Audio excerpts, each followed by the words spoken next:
여러분 안녕하십니까? 그리스도인의 삶의 신만성 목사입니다. 오늘 드릴 말씀은 하나님께 속하여진 삶에 관한 말씀을 드리겠습니다. 성경 말씀은 여호수아 9장 25절 말씀 읽겠습니다. 보소서 이제 우리가 당신의 손에 있으니 당신의 의향이 좋고 옳은 대로 우리에게 행하소서 한지라. 한 절만 읽겠습니다. 하나님은 우리를 향하여서 항복하기를 원하셨습니다.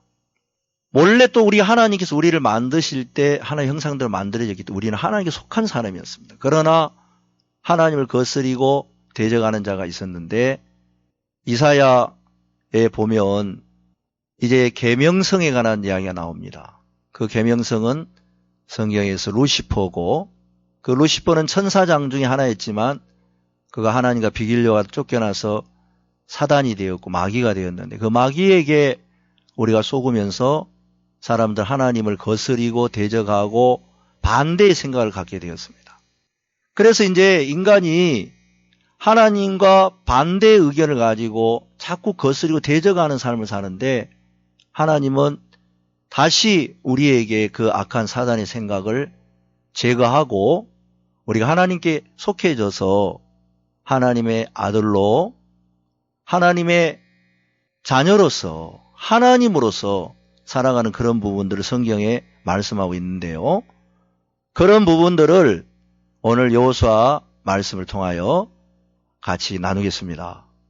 여호수아 이제 9장에 보면 하나님께서 이스라엘 백성들에게 여호수아와 함께 가나안 땅을 주셨습니다.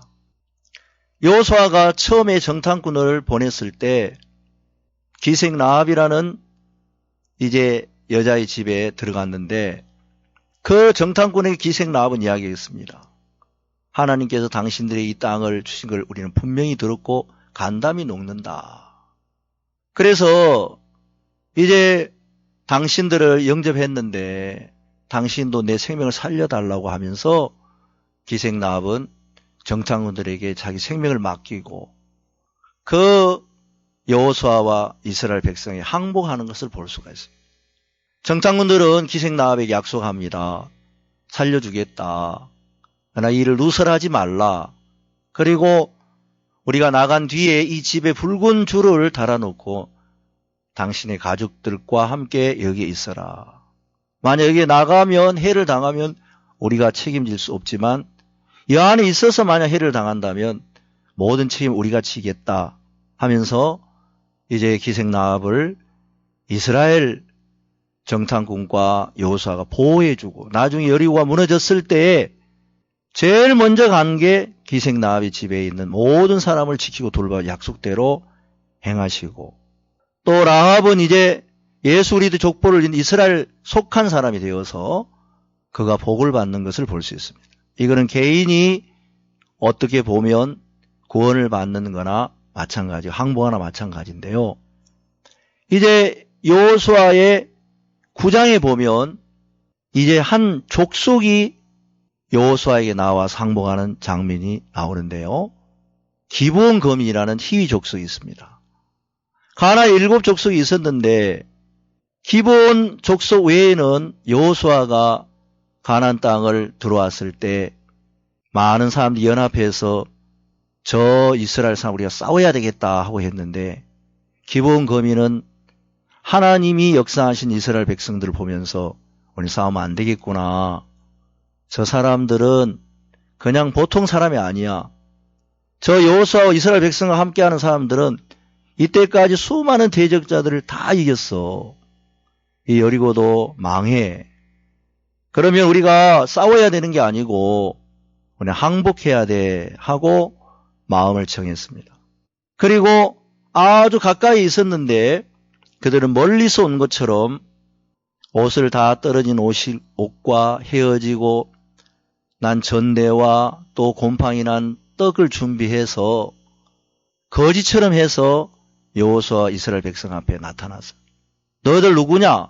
예, 우리는 저 멀리서 온 사람들인데 당신의 소문을 듣고 왔습니다. 그래? 보니까 여기 가까이 사는 사람 같은데 아닙니다.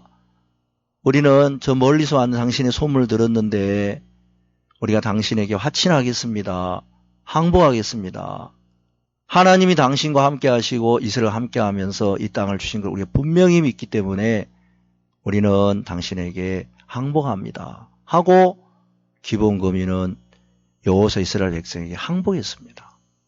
그때 그들은 여호수아 이스라엘 백성이 그 기브온 거민을 받아줬고 나중에 가나안 땅을 이제 여리고를 지나서 가나안 땅에 딱 들어갔는데 세상에 이 기브온 거민은 왕도와 같은 성읍이었고 아주 가까이 있었어요. 나중에 여호수아가 물었습니다. 너는 왜 가까이 있는데 우리를 속였냐? 기브온 거민이 이야기합니다. 우리가 살고 싶어서 그랬습니다. 하나님 당신과 함께 하는데 우리가 죽을 것 같아서 망할 것 같아서 살고 싶어서 우리가 이게 꾀를 내어서 꾸며낸 일입니다. 그러나 우리의 마음은 이제 살고 싶어서 그러기 때문에 진실합니다. 우리 살려주십시오. 그러면서 오늘 이제 9장 25절에 말씀한 것처럼 우리가 당신의 손에 있으니 당신의 의향대로 하십시오. 그러면서 항복을 하는 걸 볼 수가 있습니다. 항복하는 그 얘기가 성경에 참 많이 나오죠. 근데 실제 이 항복이라는 것은 무슨 다른 외부의 어떤 힘에 항복하는 게 아니고 성경에서 항복의 의미를 자세히 찾아보면 하나님의 앞에, 하나님의 백성 앞에, 하나님의 종 앞에 항복하는 것을 말씀하는 것을 성경은 이야기하고 있습니다. 예, 우리는 하나님의 어떤 뜻이나 이런 일을 이길 수가 없습니다. 하나님 정해놓은 뜻은 절대 사람이 하나님 곧게 하신 것을 펼 수 없고 하나님이 편 것을 우리가 굳게 할 수가 없습니다. 하나님 정하신 뜻대로 되어지기 때문에 우리는 하나님 앞에 그냥 내 의견을 제시하고 내 뜻을 펼치고 내가 따지고 그래야 되는 게 아니고 하나님이 정해놓은 그 뜻을 우리는 따라 그 앞에 순종하고 복종하고 항복해야 되는 줄로 아는 것입니다. 그래서 이 기브온 거민이 이제 항복하고 이제 갔는데 문제는 나머지 족속들이 기브온 거민이 자기하고 연합해서 싸워야 되는데 항복했다고 오히려 기브온 거민을 공격합니다. 그때 기브온 거민은 자기들이 싸워도 되지만 여호수아에게 전언해 사람을 보내서 당신의 종들 돕기를 더디게 마십시오 하고 여호수아에게 말해 여호수아가 백성들을 데리고 가서 이제 그 연합한 족속에서 싸웁니다. 그때 하나님께서 하늘에 우박을 내리시고 그 모든 대적을 다 멸하시고 또 하나님께서 그 해를 그대로 넘어가지 않고 머물게 하시면서 이 기브온 거민이 승리할 수 있도록 하나님께서 모든 걸 지켜주시는 걸 볼 수 있습니다. 그래서 이제 여호수아 10장에 보면 14절에 여호와께서 사람의 목소리를 들으신 이 같은 날은 전에도 없었고 후에도 없었나 이는 여호와께서 이스라엘을 위하여 싸우셨음이니라. 저는 이 말씀을 읽으면서 하나님 기브온을 위해 싸웠는데 이스라엘을 위해 싸우셨다고 하셨습니다. 그 말은 이제 기브온은 더 이상 기브온이 아니고 이스라엘이 항복한 기브온은 이스라엘이 속해진 사람이기 때문에 이스라엘 사람이 되어버린 것입니다. 마치 우리도 예수님의 피로 죄를 사함과 구원받으면 예수님의 몸이 되는 것입니다. 마치 호랑이가 토끼를 잡아먹기 전에는 토끼하고 호랑이가 구분이 되어 있지만 호랑이 토끼를 잡아먹어서 이제 음식을 먹고 소화가 돼 에너지, 영양분이 호랑이 몸에 흡수가 되면 이제 토끼는 호랑이 몸의 일부가 되는 것입니다. 그런 것처럼 예수님의 피로 죄를 사함받고 예수님께 자기 모든 걸 다 맡기고 항복한 사람. 저는 멸망을 당할 수밖에 없습니다. 우리 조상 아담으로 말미암아 사단의 마음을 받아들여 우리 모든 인간은 선해질 수가 없습니다. 우리는 아무리 노력하고 애를 써도 절대 하나님 의에 도달할 수 없습니다. 이제 당신의 은혜만 나를 변화시킬 수 있고 나를 살릴 수 있습니다 하고 하나님의 심판 앞에 우리 자신을 항복한 사람, 하나님이 준비하신 예수 그리스도를 만날 수 있고 그분에게 속해질 수가 있습니다. 하나님은 노아가 홍수로 세상이 멸망을 당할까 할 때 그 시대 많은 사람들은 다 하나님을 거스리고 대적하고 하나님의 말씀을 듣지 않았습니다. 그러나 노아는 하나님의 심판을 마음으로 받아들여서 하나님 항복했고 또 하나님 앞에 은혜를 입어서 그가 노아는 여호와께 은혜를 입었더라 했고 은혜를 입으면 그는 의인이 되었고 또 그가 방주를 지으면서 그 방주 짓는 삶이 어려운 게 아니고 하나님 항복되었고 당연히 하나님의 말씀을 믿었기 때문에 그가 유일하게 살 수 있는 길은 방주에 들어가는 길이라는 걸 정확히 알았고 그는 120년 동안 방주를 지을 수 있었고 그 방주 안에서 하나님의 돌보심을 받고 지낼 수가 있었습니다. 그런 것처럼 이 시대에는 노아 시대 때 물로 세상을 심판하지만 하나님 이제 불로 세상을 심판하고 또 우리 인간 영원한 멸망을 방할 수밖에 없는데 하나님께 항복한 사람 그 사실을 아는 사람은 항복할 수 있죠.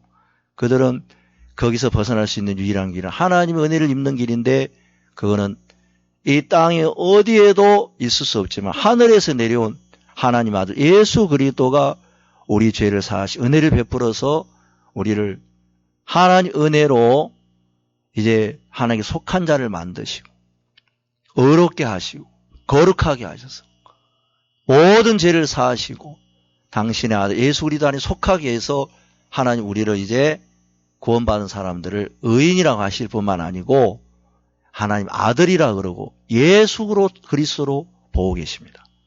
그래서 사실 이제 거듭난 그리스도인은 옛날에 그냥 연약한 육신을 가지고 있는 평범한 사람에 지나지 않는 게 아니고 하나님 보실 때 예수 그리스도 안에 있기 때문에 그리스도로 보시는 겁니다. 그래서 우리가 무슨 일을 하든지 그리스도로 보시기 때문에 하나님은 이스라엘 백성들 위해서 싸우신 것처럼 구원받은 그리스도인들은 그리스도로 보시고 예수님 몸으로 보시기 때문에 하나님께서 우리를 위해 모든 것을 싸워주시는 걸 볼 수가 있습니다. 사람들 항복하라 그러면은 굉장히 마음이 싫어하고 자기 주관, 자기 생각, 자기 의견, 자기 계획을 가지고 살고 싶어 하지. 항복하는 걸 절대 싫어하고 남 밑에 들어가는 걸 싫어합니다. 그렇지만 하나님께 항복한 사람, 예수 그리스도에게 항복한 사람, 마치 하나님의 그 백성들과 여호사에 항복한 기브온 거민은 더 이상 그 자체로 독립된 개체가 아니고 독립된 단체가 아니라 이스라엘에 속하여진 이제 하나가 된 민족이 된 것처럼 구원을 받은 그리스도인들은 독립된 이제 개체가 아니고 예수님 안에서 하나님의 아들 그리스도로 말미암아 변화된 하나님의 아들인 것입니다. 그래서 이제 우리가 무슨 일을 만나든지 하나님 도와주십시오. 그러면 하나님이 그 여호수아가 싸울 때 하나님 하늘의 해를 정지시켜서 기브온 거민의 싸움을 도우시고 하늘 우박을 내려가지고 다 죽여버린 것처럼 대적들을 하나님 예수 그리스도 안에서 우리에게 일어난 모든 문제를 다 해결해 주시고 우리를 도우신다는 거죠. 그리스도의 삶은 너무 놀라운 것입니다. 사람들은 잘 몰라서 그냥 교회에 다니고 뭐 헌금하고 봉사하고 뭐 이런 데 많이 치중되어 있지만 하나님의 말씀에서 기록된 그리스도인은 이제 더 이상 옛사람이 아니고 새로운 피조물이고 예수님께 속해진 하나님의 아들이기 때문에 하나님 그 예수 그리스도로 말미암아 우리에게 이러한 모든 문제를 대신에 싸워주시고 돌보시고 자연의 모든 걸 다 동원해서라도 하나님은 그 예수 그리스도를 복되이 이끌어 우리를 이끄십니다. 기브온 거민이 어떤 일을 만나든지 하나님 기브온 거민을 지키신 것처럼 우리도 또한 예수님 안에 지키시고 돌보신다는 사실을 우리는 정확하게 알아야 된다는 것입니다. 이상으로 하나님 앞에 맡겨진 삶, 또 하나님께 항복된 삶에 대한 말씀을 마치겠습니다. 다음 이 시간에 뵙겠습니다. 안녕히 계십시오.